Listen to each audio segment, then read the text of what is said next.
അപ്പോൾ ഇതിൽ മുൻപത്തെ വീഡിയോസ് കാണാത്തവരുണ്ടെങ്കിൽ പോയി കാണുക. അപ്പോൾ ഞാൻ മോനുമായിട്ട് ഓഫീസിലെത്തി, ഞങ്ങൾ ബ്രേക്ക്ഫാസ്റ്റ് കഴിച്ചു. ഇനി വർക്ക് ചെയ്യാനായിട്ട് പോവുകയാണ് കേട്ടോ. അപ്പോൾ ഓഫീസിൽ തന്നെ ക്രഷ് ഉണ്ട്. അപ്പോൾ വർക്കിംഗ് മദേഴ്സിന് അവിടെ കുട്ടികളാക്കാവുന്നതാണ്. ബൈസ്റ്റാൻഡേഴ്സ് ഉണ്ടെങ്കിൽ അവർക്കും കൂടെ അവിടെ നിൽക്കാവുന്നതാണ് കേട്ടോ. അപ്പോൾ ഫീഡിങ് മദേഴ്സ് ആണെങ്കിൽ ഫീഡ് ചെയ്യാൻ മാത്രം എത്തിയാൽ മതി.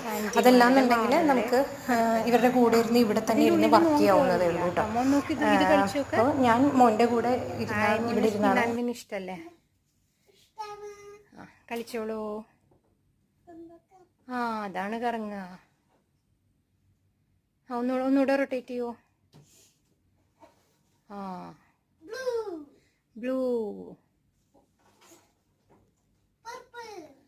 Purple, green, red,